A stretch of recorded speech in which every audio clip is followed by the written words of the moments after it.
नमस्कार. तर मागच्या व्हिडिओमध्ये आपण जसं जो उल्लेख बघितला आहे, की तुम्हाला स्वतःला बांधायचं आहे. स्वतःच्या अस्तित्वाचे जे 4 आयाम आहे, मग ते आपलं शरीर असेल, मन असेल, अ, मन म्हणजे मन किंवा बुद्धी असेल, आपल्या भावना असतील आणि आपली ऊर्जा असेल. या चारही अस्तित्वाला आपल्याला जोडायचं आहे. आणि ते जोडल्याशिवाय आपण आपल्या आयुष्यात काहीही कुठलंही यश मिळवणं आपल्याला केवळ अशक्य असतं आणि ते यश मिळालं जरी तरी ते यश टिकवून ठेवणं हे केवळ अशक्य असतं. हे सगळं त्याची समरी होती. आता मला तुम्हाला काय सांगायचं आहे, जसं यापूर्वीच्या व्हिडिओजमध्ये पण उल्लेख आलेला आहे, की मी जसं सांगितलं, की तुम्हाला 9 ही ग्रहाचे उपाय करावे लागतील. आयुष्यात तुम्हाला जे काही मिळवायचं इव्हन समजा तुम्ही माझ्याकडे लग्न ही समस्या घेऊन जरी आले, की मॅडम आमचं लग्न होत नाहीये, आम्हाला त्यावर उपाय सांगा किंवा कोणी जॉबसाठी आलेला आहे. प्रत्येकजण वेगवेगळ्या कारणासाठी आलेला आहे. तात्पुरतं जे काही तुम्हाला तुमची इच्छा पूर्ण करायची त्याच्यासाठी तुम्ही माझ्याकडे आलेले आहात आणि मी तुम्हाला सुरुवातीलाच हे क्लिअर केलं आहे, की तुम्हाला 9 ही ग्रहांचे उपाय करावे लागतील.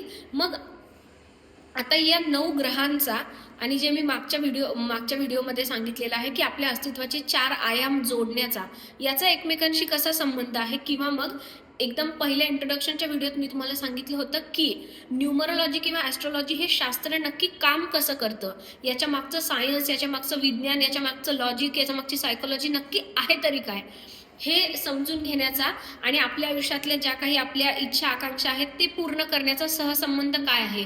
मुळात भारतीय संस्कृतीत हे जे काय म्हणता येईल ज्योतिषशास्त्र किंवा हे न्यूमरोलॉजी शास्त्र, हस्तरेषाशास्त्र हे विकसित झालं कसं, त्याचा त्याचा आणि याचा कसा संबंध आहे आपल्या अस्तित्वाचा. तर मुळात ही 9 ग्रहांची संकल्पना काय आहे हे आपल्याला समजून घेणं गरजेचं आहे. तर हे 9 ग्रह म्हणजे काय आहेत, तर या 9 ग्रह म्हणजे बेसिकली 9 मुख्य क्वालिटीज आहेत, की एक माणूस म्हणून तुम्हाला तुमच्या आयुष्यात जे जे काही मिळवायचं असतं किंवा जे जे काही मिळणं माणसाला अपेक्षित असतं, ते मिळण्यासाठी माणसाने त्याच्यामधल्या या 9 क्वालिटीजवर काम करणं गरजेचं आहे, असं या शास्त्रकारांचं मूळ त्याच्या मागचं सायन्स आहे. ठीक आहे. माणसाला त्याच्या आयुष्यात जे जे काही करावं लागतं एक माणूस म्हणून जन्माला आल्यानंतर, की एकतर आधी आपण लहान असतो, मग त्यानंतर आपण शिक्षण घेतो, मग शिक्षण घेऊन आपण अर्थार्जनासाठी काहीतरी काम करतो, मग कोणी बिझनेस करतं, कोणी नोकरी करतं, वेगवेगळ्या प्रकारचं जे काही काम आपण करतो. मग त्यानंतर व्यक्तीचं लग्न होतं, मग लग्न झाल्यानंतर त्याला त्याचा नवरा किंवा बायको जे काही त्याचं लग्नाचं नातं असतं, मग जे काही त्याचे मुलं बाळं, त्याचा संसार असतो. तर त्याच्यानंतर आपलं काही सामाजिक कारण आपण माणूस सामाजिक प्राणी आहोत, तर आपलं समाजासोबतचं पण काही नातं असतं, आपलं आपलं कुटुंब असतं. तर माणूस म्हणून तुमच्या आयुष्यातलं हे जे प्रत्येक क्षेत्र आहे, त्याच्यानंतर तुम्ही माणूस म्हणून जन्माला आल्यावर तुमच्या स्वतःच्या पण काही वैयक्तिक महत्त्वाकांक्षा असतात. तर त्या वैयक्तिक महत्त्वाकांक्षा पूर्ण करण्यासाठी तुमची स्वतःची अशी एक पर्सनॅलिटी असते, एक मूळ स्वभाव, मूळ प्रवृत्ती, मूळ प्रकृती असते. तर हे असं सगळं म्हणजे मानवी आयुष्याचा प्रत्येक स्पियर, प्रत्येक क्षेत्र कव्हर करण्यासाठी त्याला त्याच्यामध्ये काही वेगवेगळ्या प्रकारच्या क्वालिटीज असणं गरजेचं आहे किंवा त्याच्यामध्ये काही वेगवेगळ्या प्रकारचे वैशिष्ट्य असणं गरजेचे आहे. आणि मग हे वैशिष्ट्य आपल्या भारतीय जाणकारांनी आपल्याला कशाच्या स्वरूपात सांगितलेले आहे, तर ते तिथे त्यांनी ग्रह ही संकल्पना मांडलेली आहे, की असा असा तो एक ग्रह आहे आणि त्या ग्रहाला प्रसन्न करून घेण्यासाठी तुम्ही ते हे उपाय केले पाहिजे. म्हणजेच काय, तर त्या ग्रहाच्या त्या ज्या क्वालिटी आहे, त्या क्वालिटी, त्याचे जे वैशिष्ट्य, त्याचे जे गुण आहे, ते गुण तुम्ही तुमच्या स्वतःमध्ये आत्मसात करा, जेणेकरून तुम्हाला 9 ही ग्रहांच्या 9 वेगवेगळ्या क्वालिटीज, 9 वेगवेगळे वैशिष्ट्य तुम्ही तुमच्या आयुष्यामध्ये आत्मसात केले, की माणूस म्हणून तुमचं जे जगणं आहे ते तुम्हाला सोपं होईल. माणूस म्हणून जगत असताना तुमच्या आयुष्यात ज्या काही अडीअडचणी येईल, त्या अडीअडचणी दूर व्हायला तुम्हाला त्यातून मदत होईल. आणि माणूस म्हणून ज्या काही तुमच्या महत्त्वाकांक्षा आहेत, कारण माणसाला बुद्धीचं वरदान लाभलेलं आहे सगळ्या सजीवांमध्ये, त्यामुळे साहजिकच प्रत्येक माणसाच्या काही महत्त्वाकांक्षा असतात, ध्येय असतात, इच्छा असतात, स्वप्न असतात. ते पूर्ण करण्यासाठी त्या क्वालिटीज तुम्हाला मदत करतील, अशी ही मुख्य संकल्पना आहे. ठीक आहे. तर आता मी तुम्हाला थोडक्यात इथे काय समजून सांगणार आहे, या ग्रहाच्या क्वालिटीज कुठल्या कुठल्या आहेत आणि ती क्वालिटी अर्थात पुढे जेव्हा तुम्ही ॲनालिसिस करून घेताल तिथे तर हे सगळं खूप डिटेल स्वरूपामध्ये परत येणारच आहे. पण इथे मी एक थोडक्यात तुम्हाला सांगते, की प्रत्येक ग्रहाशी संलग्नित असणारी एक मूळ क्वालिटी काय आहे आणि ती मूळ क्वालिटी तुमच्या आयुष्यात आणणं तुम्हाला का गरजेचं आहे, हे पण आपल्याला माहिती असणं गरजेचं आहे. ठीक आहे. आणि याचबरोबर काय दिलेलं आहे की प्रत्येक हा जो न्यूमरोलॉजीमध्ये जो ग्रह आहे किंवा न्यूमरोलॉजीमध्ये तर नंबर आहे, पण नंबरशी संलग्नित जो ग्रह आहे, तर प्रत्येक ग्रहाला निभवायला एक भूमिका दिलेली आहे. आणि तुमच्याही आयुष्यात, माणसालाही त्याच्या आयुष्यात अशा वेगवेगळ्या भूमिका निभवाव्या लागतात. ठीक आहे. तर त्याही दृष्टीने आपण थोडंसं तसंही ते समजून घेणार आहोत की प्रत्येक ग्रहाला कुठली क्वालिटी दिलेली आहे आणि ती क्वालिटी माणूस म्हणून तुम्ही तुमच्यात आणणं गरजेची आहे आणि तशी ती क्वालिटी तुमच्यामध्ये यावी म्हणून तुम्हाला आम्ही न्यूमरोलॉजिस्ट असेल किंवा ॲस्ट्रॉलॉजर आहे ते तुम्हाला वेगवेगळे उपाय सांगता. ते उपाय सांगण्यामागचा आमचा उद्देश किंवा हेतू असतो की त्या ग्रहातली ती क्वालिटी तुमच्यामध्ये यावी. ठीक आहे. आणि त्याच्यासाठीचे ते उपाय असतात. ठीक आहे. तर नंबर 1चा ग्रह आहे सूर्य. हा ग्रह, सूर्य म्हणजे काय आहे तर अर्थातच राजा आहे. सगळ्या ग्रहांचा आपल्याला माहिती तो आकर्षणाचं केंद्र आहे, तो राजा आहे. मग सूर्यग्रहाची कुठली क्वालिटी माणसाने स्वतःमध्ये आत्मसात केली पाहिजे तर सूर्य म्हणजे जीवन ऊर्जा आहे. बरोबर. कारण सूर्य आहे म्हणून आपल्या पृथ्वीवरचं सगळं जे काही जीवनचक्र आहे ते चालू आहे की सूर्यामुळे दिवस उजाडतो. म्हणजे संपूर्ण पृथ्वीचं जे संचालन आहे ते सूर्याशिवाय अशक्य आहे. त्यामुळे सूर्य हा राजा आहे. मग सूर्य माणसाला काय सांगतो की माणसामध्ये एक प्रकारची जीवन ऊर्जा असली पाहिजे. सूर्य म्हणजे माणसातली जीवन ऊर्जा डिनोट करतो. जे मी अस्तित्वाचे 4 आयाम सांगितले त्यातला जो ऊर्जेचा आयाम आहे तो ऊर्जेचा आयाम प्रबळ करण्यासाठी, म्हणजेच काय, जीवन ऊर्जा म्हणजे काय तर माणूस म्हणून तुम्ही काय आहात ते स्वतःला ओळखा. ठीक आहे. आणि तुमची ती जी जीवन ऊर्जा आहे तिला जागृत करा, तिला इग्नाईट करा आणि त्याद्वारे तुम्हाला आयुष्यात जे काही मिळवायचं असेल ते मिळवण्यासाठी तुम्हाला मदत होईल. कारण माणसामध्ये जर का ऊर्जाच नसेल तर तो काही करू शकतो का? नाही. तर त्यामुळे ती जी ऊर्जा आहे स्वतःच्या आयुष्यामध्ये, ती ऊर्जा आणायला की तुम्हाला कुठल्याही क्षेत्रात जायचं असेल, तुम्हाला आयुष्यात काहीही मिळवायचं असेल की अगदी कोणाला लग्न करायचं असेल किंवा कोणाला जॉब मिळवायचा असेल किंवा कोणाला अदानी अंबानींसारखा मोठा बिझनेस स्थापन करायचा असेल, काहीही तुम्हाला आयुष्यात मिळवायचं असेल तर त्यासाठी तुम्हाला ऊर्जेची आवश्यकता असते. ती ऊर्जा प्रदान करण्याचं काम सूर्य नावाचा ग्रह करतो. म्हणून आपल्याला सूर्यग्रहाच्या चांगल्या ऊर्जा आपल्यासाठी असणं, आपल्या आयुष्यात असणं गरजेचं आहे. दुसरा ग्रह आहे चंद्र. नंबर 2चा ग्रह चंद्र आहे. चंद्र म्हणजे काय आहे? चंद्र म्हणजे भावनिकता आहे. ठीक आहे. किंवा चंद्र म्हणजे एक प्रकारची फेमिनाईन ऊर्जा सुद्धा आहे. आता फेमिनाईन ऊर्जा म्हणजे काय? स्त्रीवादी ऊर्जा म्हणजे काय आहे? स्त्री म्हणजे काय तर स्त्री म्हणजे अशी शक्ती की जिच्यामध्ये सृजनाची शक्ती आहे, काहीतरी निर्माण करण्याची शक्ती स्त्रीला दिलेली. कारण स्त्री कोणाला जन्माला घालते? ती म्हणजे माणसाला जन्माला घालण्याची तिला क्षमता आहे. म्हणजेच काय तर चंद्र हा ग्रह माणसाला कोणती क्षमता देतो तर माणसाला क्रिएट करण्याची क्षमता देतो. तुम्हाला तुमच्या आयुष्यात जे पण काही क्रिएट करायचं आहे, कोणाला सौंदर्य क्रिएट करायचं आहे, कोणाला आकर्षकता आपल्या व्यक्तिमत्वामध्ये निर्माण करायची आहे, कोणाला पैसा म्हणजे संपत्ती क्रिएट करायची आहे, असं तुमच्या आयुष्यात तुम्हाला जे पण काही निर्माण करायचं आहे ते निर्माण करण्यासाठी तुमचा चंद्र हा ग्रह स्ट्रॉंग असणं तुम्हाला गरजेचं आहे. चंद्राच्या चांगल्या ऊर्जा तुम्हाला मिळणं गरजेचं आहे आणि त्यामुळे तुमच्या आयुष्यात तुम्हाला क्रिएटिव्हिटी आणणं गरजेचं आहे. आणि त्याचबरोबर चंद्र हा माणसाची भावनिक आयामाचं पण प्रतिनिधित्व करतो. जसं आपल्याला माहिती आहे की भावनेशिवाय माणूस चालूच शकत नाही. माणसामध्ये भावना आहेत, माणसामध्ये संवेदना आहेत, म्हणूनच माणूस सामाजिक स्तरावर एवढी मोठी प्रगती करू शकलेलो आहोत. बघा, बाकी प्राण्यांपेक्षा आपण माणूस किती स्ट्रॉंग आहोत का? कारण आपल्याला एक भावनेचं पण चांगलं वरदान, त्यातल्या त्यात चांगल्या भावनेचं वरदान आपल्याला माणसाला मिळालेलं आहे. तर माणसाच्या आयुष्याचा भावनिक आयाम सुद्धा मजबूत करण्यासाठी त्याला चंद्रग्रहाच्या चांगल्या एनर्जीची गरज आहे. तिसरा ग्रह आहे गुरु नावाचा ग्रह, ज्याचा नंबर आहे नंबर 3. आता हा गुरु ग्रह कशासाठी गरजेचा आहे तर ज्ञान मिळवण्यासाठी. आणि ज्ञान कशासाठी गरजेचं आहे तर माणसाला, जसं मी सांगितलं की बुद्धीचं वरदान आहे. मग ही बुद्धी संतुलित प्रमाणात असण्यासाठी माणसाला ज्ञान मिळवणं, आणि ते ज्ञान म्हणजे नुसतं ज्ञान नाही तर त्या ज्ञानाचा अनुभव करणं सुद्धा गरजेचं आहे. आयुष्यात तुम्ही जे पण काही शिकला आहात, आयुष्याने तुम्हाला जे पण काही धडे दिलेले आहेत तुमच्या आयुष्यात, तुम्ही प्रत्येकच माणूस त्याच्या आयुष्यात वेगवेगळे अनुभव घेतो. त्या अनुभवातून त्याला काहीतरी ज्ञान होतं, काहीतरी बोध होतो. तर तो बोध व्यवस्थितपणे त्याला पचवण्याची क्षमता, त्या बोधाचं योग्य ते मर्म समजून घेण्याची त्याची क्षमता तेव्हाच विकसित होते जेव्हा त्याचा गुरुग्रह चांगला असतो. म्हणजे काय तर माणसाला त्याच्या आयुष्यात जे काही अनुभव येतात त्या अनुभवातून चांगलं काय आहे हे घेणं आणि वाईट काय आहे ते सोडून देणं, ही जी क्षमता आहे ती क्षमता गुरु नावाचा ग्रह विकसित करतो. म्हणून माणसाला त्याच्या आयुष्यामध्ये गुरुची साथ असणं, गुरुच्या ब्लेसिंग्स असणं खूप गरजेचं आहे. ठीक आहे. चौथ्या नंबरचा गुरु ग्रह नंबर 3. नंबर 4 जो ग्रह आहे तो 4 या नंबरशी असाइंड असणारा ग्रह आहे तो राहू नावाचा ग्रह आहे.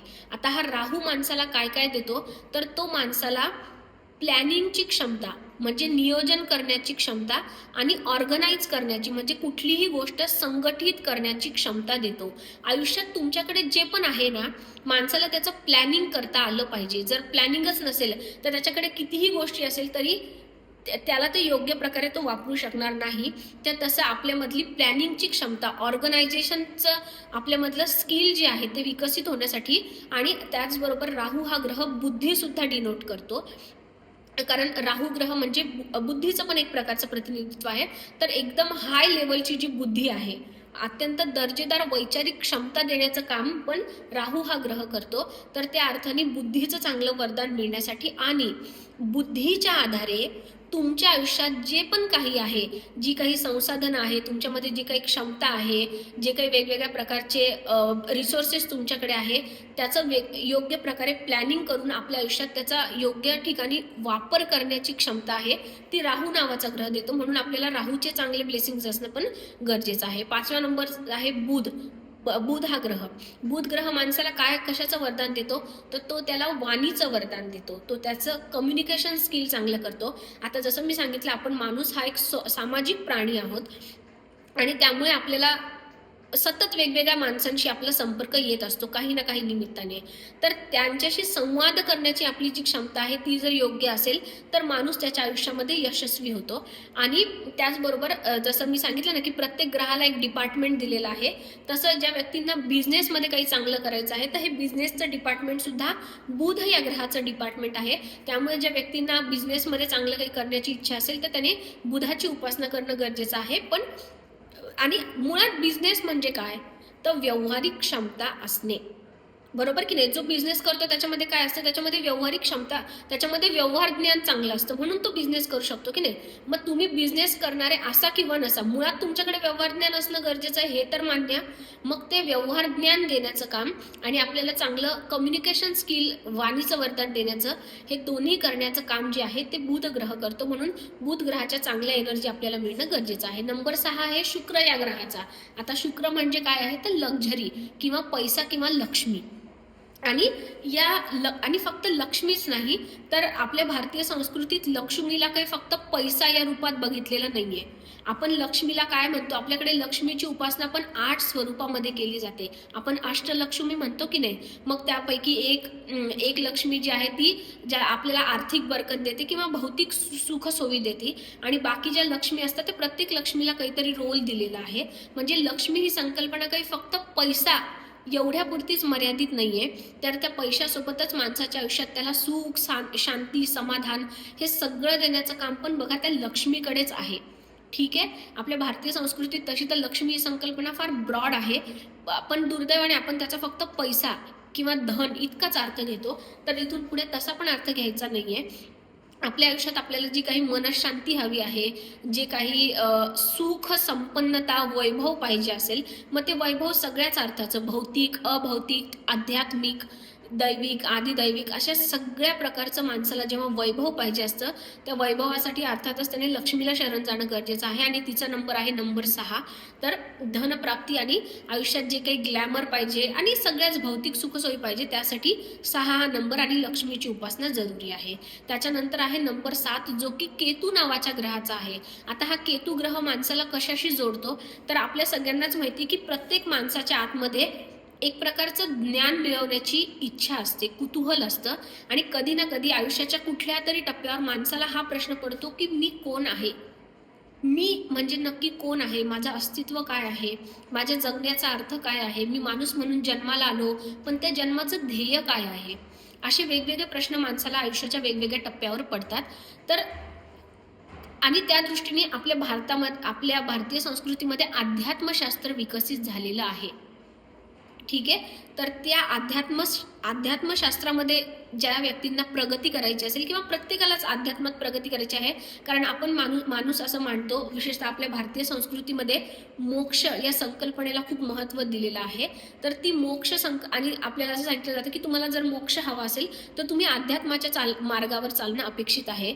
मग त्या अध्यात्माच्या मार्गाकडे तुम्हाला घेऊन कोण जाणार? हे ठीक आहे की माणूस म्हणून तुम्ही तुमचं हे भौतिक जग एन्जॉय करता आहात, जे काही किंवा ज्याला सांसारिक सुख आपण म्हणतो, तर ते सुख तर तुम्ही एन्जॉय करत आहात, पण तुमच्या जीवनाचं अंतिम ध्येय फक्त हे सुख एन्जॉय करणं एवढंच नाहीये. तर आयुष्याच्या कुठल्या तरी टप्प्यावर तुम्हाला अध्यात्माकडे पण वळायचं आहे, अध्यात्माचं पण ज्ञान मिळवायचं आहे, मी कोण आहे हे पण तुम्हाला जाणून घ्यायचं आहे. तर या सगळ्या दृष्टीने माणसाला अध्यात्माकडे घेऊन जाणारा नंबर 7 आहे. त्यामुळे आपल्याला तो जो केतू ग्रह आहे त्याच्या पण चांगल्या ब्लेसिंग्स मिळणं गरजेचं आहे. किंवा काही माणसं जे असतात ते मुळातच खूप गूढ प्रवृत्तीचे असतात, त्यांना ना अशी सतत खूप गूढ प्रश्न पडत असतात की हे गोष्ट म्हणजे ते खूप अतिविचार करत असतात. तर ते अतिविचार करण्याचं ते जे डिपार्टमेंट आहे ना, ते त्या केतू नावाच्या ग्रहाकडे दिलेलं आहे. किंवा एक चांगला विचार करण्याचं पण ते डिपार्टमेंट त्याच्याकडे आहे. तर आध्यात्मिक प्रगतीसाठी या केतूचे चांगले आशीर्वाद, मुळात अध्यात्माकडे वळण्यासाठी पण केतूच्या एनर्जीज चांगल्या असणं आपल्यासाठी खूप गरजेचं आहे. तर त्याच्यासाठीचा नंबर 7 आणि केतू ग्रह. त्यानंतर अतिशय महत्त्वाचा ग्रह आहे नंबर 8, जो की शनी या ग्रहाचा आहे. आणि प्रत्येकच माणसाला शनी या ग्रहाबद्दल जर अशी मनामध्ये भीती धाकधूक असते, पण शनी ग्रह माणसाला त्याच्या आयुष्यात काय शिकवणारा आहे, तर कर्म करा आणि फळाची अपेक्षा करू नका, एवढा एकच मेसेज आपल्याला शनी ग्रह द्यायला आहे. अर्थातच आपल्या भारतीय संस्कृतीमध्ये जे काही वेद आहे, साहित्य आहे, जेवढं काही शास्त्र आहे, त्या सगळ्या शास्त्राचं म्हणणं हे एकच आहे की कर्म करा आणि फळाची अपेक्षा करू नका.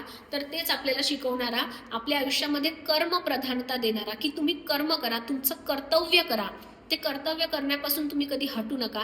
जे काही भगवद्गीतेचा पण तो उपदेश आहे, तर ते कर्म करायला, माणसाला कर्म करायला प्रवृत्त करण्यासाठी, आणि ते कर्म करण्यासाठी त्याच्यामध्ये खूप हार्डवर्क म्हणजे खूप मेहनत परिश्रम करण्याची शक्ती देणारं, त्यासाठीचं बळ त्याला पुरवणारं, त्याच्यानंतर त्याच्या आयुष्यामध्ये शिस्त आणणारं. कारण तुम्ही कर्म करताय पण नुसतंच कर्म करून फायदा नाही, त्याच्यामध्ये एक शिस्त असली पाहिजे, सातत्य असलं पाहिजे, व्यवस्थित परिश्रम असले पाहिजे. त्यासाठी कर्म करताय तुम्ही, पण त्यासाठी तुमच्याकडे वेगवेगळे रिसोर्सेस असले पाहिजे. तर हे सगळं देण्याचं काम कोणाचं आहे, तर ते आपल्या त्या शनी नावाच्या ग्रहाचं आहे. त्यामुळे उगाच शनीला घाबरायचं नाहीये, उलट खूप पॉझिटिव्ह गोष्टी देणारा शनी हा ग्रह आहे माणसाला. तर ते सगळं डिपार्टमेंट त्या शनी ग्रहाकडे आहे. म्हणजे काय, तर आता साहजिकच ना, माणूस म्हणून तुम्हाला आयुष्य जगायचं आहे, तर तुमच्यामध्ये हार्डवर्किंग पण असणं गरजेचंच आहे ना. मग त्यासाठी तुम्हाला शनीची उपासना किंवा शनीच्या चांगल्या एनर्जी असणं गरजेचंच आहे. तर त्यामुळे शनी ग्रहाची वृत्ती किंवा स्वभाव वैशिष्ट्य काय आहे, कर्मप्रधानता, तुमच्या आयुष्यात शिस्त आणणं, मेहनत आणणं आणि कर्म करत राहणं, फळाची अपेक्षा न करता. हे सगळं शनीचं डिपार्टमेंट आहे. आणि शेवटचा ग्रह किंवा शेवटचा नंबर 9, जो की मंगळ या ग्रहाचा आहे. मंगळ ग्रह माणसाला काय देतो, तो माणसाला जोश देतो, तो माणसाला महत्वाकांक्षी बनवतो. कारण मंगळ ग्रह म्हणजे काय, त्याची भूमिका आहे, तर तो राजाचा सेनापती आहे. जसं मी सांगतो ना की प्रत्येक ग्रहाला एक भूमिका बजावायला दिलेली आहे. जसं एखादं नाटक असतं, त्या नाटकात प्रत्येक जण एक भूमिका निभवत असतो, तर जसं मंगळ ग्रह काय भूमिकेत येतो, तो सेनापती आहे. ठीक आहे. तर सेनापती म्हणजे कसा असतो की जो महत्वाकांक्षी असतो, जो आक्रमक असतो, ज्याच्यामध्ये जोश असतो. आणि सेनापती कसा असतो की सगळं जे सैन्य असतं ते सैन्य त्याच्या आधिपत्याखाली असतं. मग तो त्या सैन्यामध्ये पण जोश भरत असतो, त्याच्या सैनिकांना पण तो जोश देत असतो, त्यांना पण तो महत्वाकांक्षी व्हायला सांगत असतो, आक्रमक व्हायला सांगत असतो. तर तसंच आपल्या आयुष्यामध्ये मंगळ या ग्रहाचा, आता जनरली बरेच जण कुंडलीमध्ये मंगळ आहे तर मंगळ ग्रहाला खूप घाबरून असतात. तर मंगळ म्हणजे फक्त काय आहे ना, मंगळ म्हणजे त्याच्यामध्ये खूप हाय एनर्जी असते, आणि कधी कधी त्याच्या त्या हाय एनर्जीशी बाकी लोक मॅच करू शकत नाही, म्हणून मंगळ ग्रहाबद्दल भीती आहे. बाकी मंगळ असा काही परत एकदा घाबरण्यासारखा ग्रह नाहीये.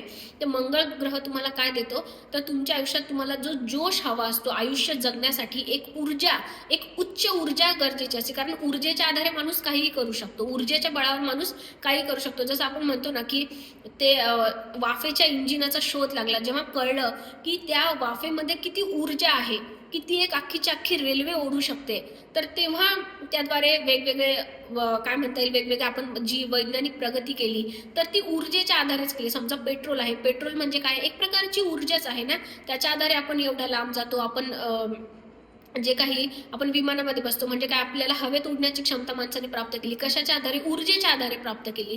तर मंगळ ग्रह म्हणजे आपल्या आयुष्यात ती ऊर्जा देणारा, तो जोश देणारा म्हणजे तो ग्रह आहे. त्याच्यानंतर जसं आपण माणूस आहोत, आपल्यामध्ये करुणेचा भाव आहे, तो करुणेचा भाव पण मंगळ देतो. कारण मंगळ नावातच आहे बघा, मंगल. हिंदीमध्ये त्याला मंगल म्हणतात, किंवा मूळ संस्कृत शब्द जो आहे तो मंगल आहे.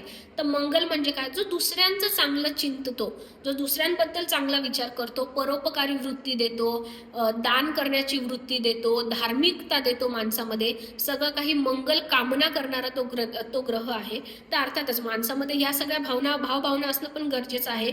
तर तुमच्यामध्ये मंगळ ग्रहाची उपासना करून तुम्ही ती वृत्ती जोपासा, असं मंगळ ग्रह सांगतो. तर अशा प्रकारे हे जे 9 ग्रह आहे, या 9 ग्रहाचे 9 वैशिष्ट्ये आहेत. आणि आपल्याला आपलं आयुष्य जगण्यासाठी या 9ही ग्रहाच्या सगळ्या चांगल्या एनर्जी, हे जे सगळे वैशिष्ट्य आहे, हे वैशिष्ट्य आपल्यामध्ये आत्मसात करणं खूप गरजेचं आहे. आणि जेव्हा हे वैशिष्ट्य आपण आपल्यामध्ये आत्मसात करू, तेव्हा आपलं आयुष्य जगणं आपल्याला सोपं होतं. आणि आयुष्यात आपल्याला जे काही मिळवायचं आहे ते मिळवणं पण सोपं होतं. आता मला सांगा, आयुष्यात तुम्हाला एकच गोष्ट मिळवायची आहे का? म्हणजे आता ठीक आहे की सध्या तुम्ही माझ्याकडे कुठली तरी गोष्ट घेऊन आलाय की मॅडम माझं लग्न होत नाहीये, कोणीतरी म्हणतंय मॅडम मला ना चांगला जॉब मिळत नाहीये, कोणीतरी म्हणतंय की मला ना मनशांतीच नाहीये, खूप विचार येत आहेत. ठीक आहे, आपल्याला सध्या आपल्या समोरचं हे आहे की आपल्याला ही गोष्ट मिळवायची. पण मी जर तुम्हाला असं विचारलं की तुम्हाला आयुष्यात एकच गोष्ट पाहिजे का? उद्या तुमच्यासमोर देव प्रकट झाला आणि देवाने म्हटलं की काहीतरी एकच गोष्ट माग, तर तुम्ही त्याला असं म्हणणार आहे का देवा माझं ना लग्न करून दे? नाही, ती सध्या तुमच्यासमोरची तात्पुरती समस्या आहे. जेव्हा तुम्ही स्वतःवर काम करताल, या 9ही ग्रहाच्या 9 चांगल्या चांगल्या एनर्जीज, चांगले वैशिष्ट्य स्वतःमध्ये आत्मसात करताल ना, तेव्हा लग्न ही तुमच्या आयुष्यातला एक खूप छोटासा गोष्ट राहील. किंवा नोकरी मिळवणं किंवा तुमचा बिझनेस सेट करणं, तो बिझनेस ग्रो करणं, हे तुमच्या आयुष्यातलं खूप छोटंसं ध्येय वाटायला लागेल तुम्हाला. मुळात आपण जेव्हा संपूर्ण आयुष्याचा कॅनव्हास आपल्या डोळ्यासमोर ठेवतो, तर आपल्याला आयुष्यात खूप साऱ्या गोष्टी अचीव करायच्या असतात. आणि त्या सगळ्या गोष्टी अचीव करण्यासाठी आपल्या भारतीय संस्कृतीमध्ये हे असं वेगवेगळं शास्त्र सांगितलेलं आहे की या शास्त्राची मदत घेऊन तुमचं संपूर्ण सर्वांगीण आयुष्य चांगलं जगण्यासाठी तुम्ही हे सगळ्या गोष्टी करा. म्हणजे तुमचं आयुष्य सर्वांग सुंदर तुम्हाला जगता येईल. हे या शास्त्रामागचा मूळ उद्देश आहे. तर त्यामुळे आता या 9 ग्रहाच्या 9 प्रवृत्ती तुम्हाला समजल्या आहेत. आता आपल्याला काय करायचं आहे, जे पुढे मी तुम्हाला उपाय वगैरे सांगणार आहे, तर त्या उपायांद्वारे या 9 ग्रहाच्या या ज्या वेगवेगळ्या वृत्ती मी तुम्हाला सांगितलेल्या आहेत, हे वेगवेगळे वैशिष्ट्य जे सांगितलेले आहेत, ह्या वेगवेगळे जे प्रत्येक ग्रहाला दिलेल्या भूमिका आहे, तर ते वैशिष्ट्य, त्या भूमिका, त्या क्वालिटी, ते गुण, ते वैशिष्ट्य आपल्याला, त्या पॉझिटिव्हिटी आपल्याला स्वतःमध्ये आत्मसात करायच्या आहेत. तरच आपल्या आयुष्यातले जे अडथळे आहेत ते दूर व्हायला मदत होईल. उदाहरणार्थ, जसं मी तुम्हाला सांगताना, आता समजा एखादा व्यक्ती आहे, तो माझ्याकडे आलाय की मॅडम मला ना जॉब मिळवायचा आहे, पण ना मला मनासारखा एक तर जॉबच मिळत नाही, पण मिळाला तर तो जॉब टिकूनच ठेवला जात नाही. आणि समजा मग तो एखाद्या ज्योतिषाकडे गेला किंवा एखाद्या न्यूमरोलॉजिस्टकडे गेला. मग मी त्याला सांगितलं की अहो ते ना असं तुमच्या जन्मतारखेत ना 2 या नंबरची एनर्जी जरा खराब आहे ना, चंद्र या ग्रहाचं थोडंसं तुमचं निगेटिव्ह आहे ना, चंद्रग्रह, म्हणून तुम्हाला ते नोकरी मिळण्यात अडचण येतो आहे. मग तुम्हाला नक्की त्याद्वारे समजून काय घ्यायचं असतं की तुमचा चंद्रग्रह खराब आहे म्हणजे काय आहे नक्की. तर तुम्ही तिथे जॉब करतात किंवा जिथे कुठे तुम्ही जॉब करतात ना, तिथे तुम्ही तुमची क्रिएटिव्हिटी दाखवत नाहीये. आणि साहजिकच एक क्रिएटिव्हिटी दाखवत नसल्यामुळे तुमच्या कामामध्ये काही चांगलं तुम्ही करतच नाहीये. मग तो माणूस का तुम्हाला नोकरीवर ठेवेल? किंवा मग तुम्हाला तुमची नोकरी तुमच्या हातातून का जातेय? कारण तुम्ही तिथे काही चांगलं परफॉर्मच करत नाहीये. आणि ते परफॉर्म तुम्ही का करू शकत नाहीये? कारण तुम्ही तुमची क्रिएटिव्हिटीच वापरत नाहीये. म्हणजे असा त्याचा सहसंबंध आहे. आता एखादा व्यक्ती आहे, तो समजा म्हणतो की आता समजा काही जण असतात की ते लग्नासंबंधी त्यांच्या समस्या असतात, ते घेऊन ते आमच्याकडे येतात. मग आम्ही त्यांना काय सांगतो, तुम्ही या ग्रहाचा उपाय करा, तुम्ही त्या ग्रहाचा उपाय करा. अशा वेगवेगळ्या उपाय त्याला आपण सांगतो. समजा शुक्राचा उपाय सांगतो. आता शुक्र म्हणजे काय आहे? शुक्र म्हणजे नातेसंबंध आहे. कारण शुक्र शुक्र म्हणजे ते शुक्र ग्रहाच्या अंडर दिलेलं आहे की नातेसंबंधाशी संबंधित जे पण काही आहे ते शुक्र ग्रह सांभाळतो. मग आपण काय सांगतो की नातेसंबंध कसे निभवायचे असतात, कसे टिकवायचे असतात. मुळात कुठलंही नातं निभावताना कधी कधी त्याच्यामध्ये काही गोष्टी आपल्या मर्जीसारख्या होतात, काही गोष्टी आपल्या मर्जीविरुद्ध होतात. मग अशा वेळी तडजोड करण्याची तुमची क्षमता आहे का, तुमची वृत्ती आहे का, तुम्ही एखादी म्हणजे गोष्ट तेवढी तुमच्यामध्ये मॅच्युरिटी आहे का की तुम्ही एखादी गोष्ट तिथल्या तिथं सोडून देता का त्यालाच धरून बसता. मग तुमच्यामध्ये त्या क्षमता विकसित झालेल्या आहेत का? नाही, त्या क्षमता विकसित झालेल्या नाही आणि मग तुम्ही लग्न करायचा विचार करता. मग कारण का तुमच्यामध्ये त्या क्षमता विकसित झालेल्या नसतात आणि आपण लग्न करायचा विचार करतो. पण मग आपण परत हा पण विचार करतो की मला तर ना कोणाशी जुळवून घेता येत नाही, माझे ना सगळ्यांशी भांडण होता, माझं ना आई वडिलांशी पटत नाही, माझं माझ्या ऑफिसमध्ये कलिग सोबत पटत नाही, माझं माझ्या शेजाऱ्या पाजाऱ्यांशी पटत नाही, मला ना कोणी चांगले मित्रमैत्रिणीच नाहीये. मग ती जी कोणी नवीन व्यक्ती माझ्या आयुष्यात येणार आहे नवरा किंवा बायको म्हणून, तर तिच्याशी माझं नातं खरंच मला टिकवता येईल का, मला जमेल का लग्न निभावणं, असे प्रश्न त्या माणसाच्या मनात निर्माण होतात. म्हणजे काय, त्याला स्वतःबद्दल अविश्वास निर्माण होतो. कारण का त्याला नातेसंबंध चांगले निभावणं जमत नसतं. आणि मग जेव्हा तो एखाद्या ज्योतिषाकडे जातो, न्यूमरोलॉजिस्टकडे जातो, तेव्हा तो न्यूमरोलॉजिस्ट त्याला म्हणतो, अहो तुमची ना शुक्राची एनर्जी खराब आहे, तुम्ही थोडंसं शुक्राचे उपाय करा. ठीक आहे. आणि मग शुक्राचे उपाय करा म्हणजे काय, तर तुम्ही तुमच्या आयुष्यात जे काही नातेसंबंध आहेत त्या नात्यांवर काम करायला सुरुवात करा. तुम्ही इतरांना समजून घ्यायचा प्रयत्न करा, इतरांनी तुम्हाला समजून घेण्यासाठी तुम्ही प्रयत्न करा. मग तुमचे नातेसंबंध चांगलं होईल आणि मग तुमच्यामध्ये पण हा कॉन्फिडन्स येईल की अरे माझं तर सगळ्यांशी छान जमतं. मग आता माझ्या आयुष्यात जी कोणी नवीन व्यक्ती येईल तिच्याशी पण मी चांगलं जुळवू शकणार आहे. त्यामुळे मग आता मी लग्न करायला हरकत नाही, असं मनातून ते लग्न करण्यासाठी तुम्ही तयार होताल आणि तुमच्या लग्नामध्ये काही अडथळे येणार नाही. तर असं प्रत्येक ग्रहाची आपली एक वृत्ती आहे, आपलं एक वैशिष्ट्य आहे. माणूस म्हणून आपण आपल्यामध्ये जेव्हा त्या वेगवेगळ्या क्वालिटीज एम्बाईब करू, त्या वेगवेगळ्या क्वालिटीज स्वतःमध्ये आत्मसात करू, तेव्हा आपल्याला आपल्या आयुष्यात जे जे काही मिळवायचं आहे ते मिळवायला मदत आपल्याला होईल. आणि त्याच दृष्टीने हे न्यूमरोलॉजी शास्त्र अशा प्रकारे माणसाला मदत करतं.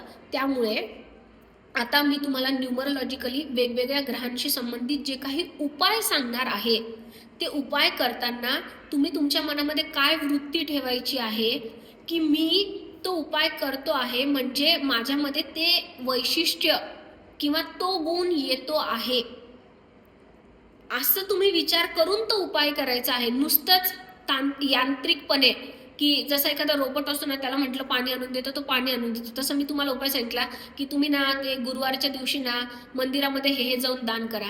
तर ते यांत्रिकपणे तुम्ही करायचं नाहीये की घेतली ती वस्तू, समजा मी तुम्हाला सांगितलं केळी दान करा, घेतली तुम्ही मंदिरात ठेवली आणि तुम्ही विचार करताय की आता ना मला ते हे पाहिजे ते मिळणार आहे. तसं यांत्रिकपणे करू नका. त्याच्या मागचा भाव समजून घ्या, त्याच्या मागची सायकोलॉजी समजून घ्या की माझा हा ग्रह खराब आहे.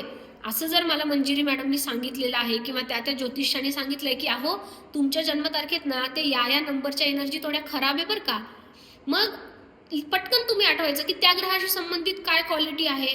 अच्छा, त्या ग्रहाची ती क्वालिटी, मग माझ्यामध्ये ती कमतरता आहे का. मग स्वतःकडे जरा विचार करा की हो यार माझ्यामध्ये ना खरंच ती क्वालिटी कमी आहे. मग ती क्वालिटी आणण्यासाठी तुम्ही उपाय करा. आणि उपाय मी सांगितले तेच करणं गरजेचं नाहीये.